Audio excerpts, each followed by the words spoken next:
Good day. This is a August 2015 garden tour. I think it's a lot easier to show you the images by video than to post a whole bunch of pictures on my moodlings. So we'll start here welcoming you to my garden. This is the herb section. I've got oregano and basil and thyme and cilantro and all kinds of things growing in here that will be helpful for making salsa and spaghetti sauce later in the season. This is actually wheat. My friend Aaron used to grow Columbus wheat and he gave me some seed, and I like to have it growing in my yard. Reminds me of my prairie roots. Here we have carrots and beets and kohlrabi coming along nicely. And there's some Windsor beans over there, broad beans. They're really interesting. You shell them and cook them, and then you peel off a membrane, and they're really nice for in salads and whatnot. Nice and sweet.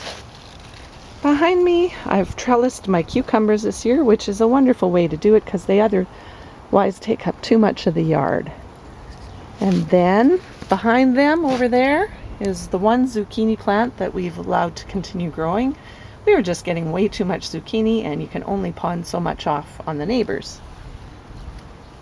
This is squash.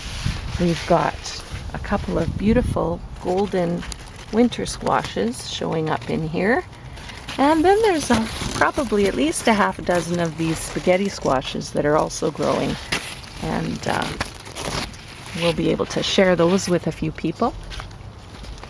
This is the 2,000-year-old squash. I'd like to note how it's taking over the entire yard.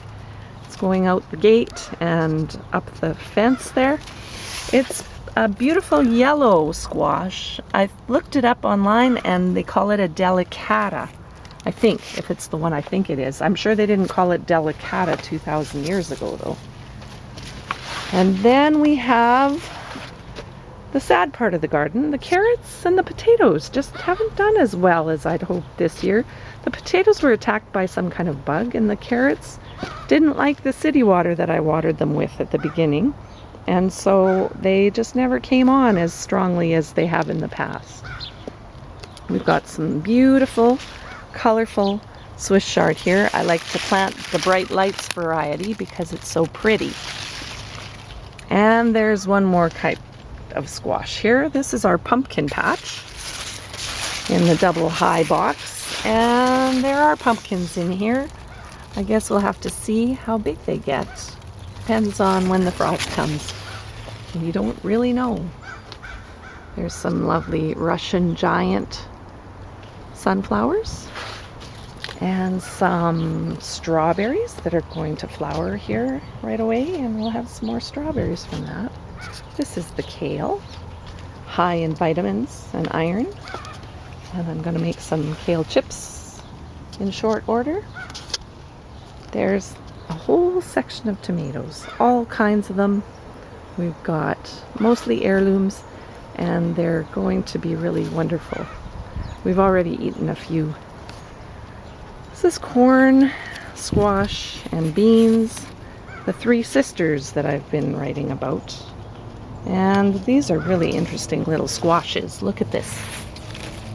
It's called a Peter Pan.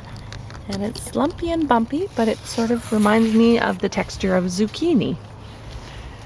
So those are very interesting. This is your snow peas.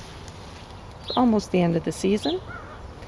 And then we've got our bush beans, the Kentucky Blues, and I think they're the yellow ones. Yep, you can see there's a few yellow wax beans in there. I'm ending up with Ralph's Romas. Look at this. This is a good sized tomato. They're going to make some excellent salsa or spaghetti sauce. And he's got his banana tomato in there as well. And the last section over here is the cherry tomatoes. We're starting to eat quite a happy little bunch of cherries. So that's the garden tour for August of 2015. And I hope you have a really good day. I'm sure I'll be showing you pictures of the produce over the next little while. Bye-bye.